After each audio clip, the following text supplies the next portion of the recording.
Fala pessoal, muito boa tarde. Agora, dia 14/4, vamos fazer uma atualização rápida a respeito do Bitcoin, né? O que é que ele está fazendo aqui? Eu falei a vocês sobre a possibilidade dos dois movimentos do Bitcoin. O primeiro movimento que a gente estava esperando para patamares mais baixos, né? E ainda está esperando patamares mais baixos, é só uma busca de liquidez, tá pessoal? O pessoal falando agora que é alta infinita, ainda não é, não invalidou o cenário de queda, tá? No macro, no médio prazo, é baixa, tá? E a gente vai continuar a priori eu acredito que a gente vai continuar embaixo. A gente está buscando no curtíssimo prazo um movimento de alta, tá? Falei para vocês que a gente precisava acompanhar essa região aqui dos 75, 76 no último vídeo que eu postei, tá? Então aqui vai ser só uma atualização rápida do que o preço está fazendo. Eu poderia deixar o vídeo lá para quinta-feira, mais ou menos deixar, mas eu quis atualizar vocês para vocês acompanharem o fechamento do diário. Estou no gráfico diário, fechamento do diário, tá? Esse bloco está sendo agora a principal resistência porque a gente estava fazendo uma leitura de quê? Do Ancel Clímax, de uma R aqui, de um teste aqui, de um T aqui e aqui em UTAD, certo, pessoal? E o TAD ele deveria fazer aceleração aqui, tá? Para quebrar esses fundos aqui e a gente conseguir fazer um movimento de baixa e dar continuidade na tendência. Não foi isso que eu falei a vocês? Aí eu falei a vocês que o TAD ainda estava validado, que a gente ia só invalidar esse UTAD aqui a partir do momento que esse preço aqui, que esse topo fosse rompido, certo? A gente invalidaria o TAD para cá e esse UTAD ficaria só como um teste mesmo secundário, tá? Em fase B de mercado, tá? Ainda seria uma fase B aqui de Wyckoff, tá? E aqui um T, certo? E um teste aqui. E é super válido, tá, pessoal? Quando o mercado ele sente a necessidade de buscar liquidez acima, isso é super válido, tá? Porque a gente está no procedimento, no processo de validação de estrutura, tá? Então isso é super normal, é super natural acontecer isso, tá, pessoal? Então o que que a gente faz? Se o fechamento do diário romper acima dessa região, fica atento, se o diário fechar acima dessa região, a probabilidade é da gente visitar patamares maiores, tá? E aí a gente pode visitar patamares maiores, a região de 77 e 81K, e a gente vai vendo a possibilidade do preço atingir esses patamares maiores, né? Eu tava falando com vocês a respeito de que se o preço respeitar esse bloco aqui, ó. Deixa eu marcar aqui direitinho, tá? Se o preço respeitar esse bloco aqui, ó, esse bloco aqui, tá? E fizer o fechamento diário abaixo, se fizer o fechamento diário abaixo, só fizer um sweep de liquidez aqui, uma captura de liquidez rápida e voltar, a gente ainda considera ainda como um LPS, tá? E aí ele vir varar para baixo, tá? Porque essa linha de tendência ainda está acompanhando, né? Ele está acabando de romper a linha de tendência aqui do macro, tá? De toda essa tendência aqui, tá, pessoal?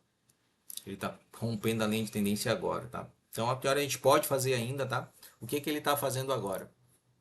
Esse movimento aqui, pessoal, ó. Esse movimento aqui. Então a gente tem região aqui do gap de 81K. Então a possibilidade agora dele pode fazer e chegar nas regiões de 76, 77 aqui nesse bloco. Tem uma resistência aqui desse bloquinho aqui, ó, e o preço rejeitar aqui e cair. A gente pode, deixando o eco high aqui, ó, provavelmente ele pode vir aqui fazer ainda um movimento aqui de baixo e depois tentar fazer um movimento aqui e fazer, se possível, o TAD aqui, ó. Aí aqui ficaria um T, a gente transfere o TAD para cá, super natural, super tranquilo. Leitura de baixa ainda continua fazendo esse canal inclinado, não mais agora um canal horizontal, mas sim inclinado, tá? O padrão do pessoal ainda fala, né, que é bandeira, isso aqui é uma bandeira, mas tá se formando uma bandeira na verdade na análise gráfica, né? Como o pessoal diz aí, acompanha o padrão gráfico. Mas o que o preço está fazendo, o TAD aqui, ó, up thrust after distribution bem aqui em cima, nessa região do gap aqui, ó, que é bem nessa VAL aqui, ó, bem na VAL, tá? Bem na região do gap, bem na região da VWAP. A VWAP tá fazendo aqui, tem um FVG bem aqui, tem um breaker block bem aqui. Então essa região aqui, pessoal, é a região que o Bitcoin tende aí, tá? Agora, tá bom? Se ele fechar o diário acima disso aí, de respeitar essa região dos 76, fechar acima dos 76, a possibilidade de buscar esses patamares aí maiores, tá? Mas a tendência ainda é de baixa, pessoal. Mudou alguma coisa na estrutura? Não mudou. A tendência do médio prazo é baixa, né? O que mudou só foi uma pequena configuração de time, pessoal. É só o time que mudou, porque a liquidez está aqui, ó, pessoal. A liquidez, ele não capturou essa liquidez. Ele tá subindo aqui, ó, para vir capturar essa liquidez. Ele vai capturar essa liquidez mais cedo ou mais tarde, tá? Tá rendendo demais, mas cuidado, tá? Com essa alta aí, cuidado. Eu só digo isso para vocês, cuidado, tá? Aqui o que eu vejo, os waves tá caindo, tá, pessoal?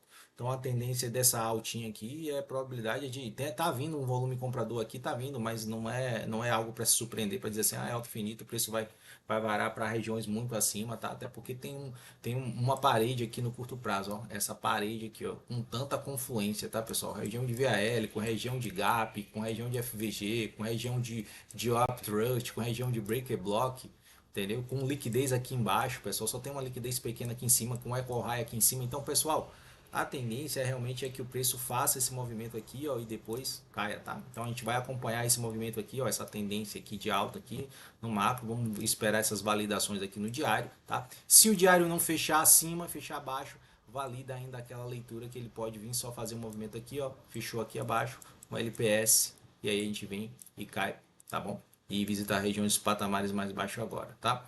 Então vamos acompanhar aí, vou deixar vocês atualizados, então já bota um alarme aí na região dos 76, 77, tá? No seu gráfico aí, se você quiser acompanhar, e fica atento a essas regiões aí de 70, entre 77 a 81, 83, tá? É coisa de 10% aí do Bitcoin, né? É quase isso, né? Dá mais ou menos isso aí, 10% aí de alta no Bitcoin aí, tá? Então vamos acompanhar se vai ser entre 5 a 10% de alta do Bitcoin aí, tá? Acompanhar essas regiões aí, tá bom? O Ethereum fazendo o mesmo movimento que o Bitcoin, tá, pessoal? Então, não tem nada de novidade. Essa região aqui, ó, de confluência ainda, desculpa. Essa região de confluência aqui dos 2.500, tá? Super normal. Mesma coisa, tá, pessoal? O gráfico do Ethereum é o gráfico do espelho do Bitcoin. Fez um T aqui, ó, transferindo para cá, fazer o TAD aqui, ó. Fazer um TAD aqui nessa região de confluência, tá, pessoal? Essa região de confluência aqui, ó. Mais liquidez tá embaixo, tá? Essa liquidezinha tá embaixo. Então, movimento de captura, opa, depois vem, tá? Provavelmente é isso que eu estou esperando para o Ethereum, tá? Até porque a liquidez ainda do Bitcoin, ó, regiões no gráfico semanal, região é dos 70k aí para baixo, tá? Tô no semanal, tá, pessoal? Então, semanal ainda tem liquidez para buscar mais abaixo, tá bom? Então é isso. Manter vocês atualizados. Se tiver qualquer mudança no micro aqui, tá? O macro não mudou nada, ainda é tendência de baixa. Mas se tiver alguma mudança no micro em regiões, eu vou manter vocês atualizados aí, beleza? Um abraço, valeu, valeu, fui!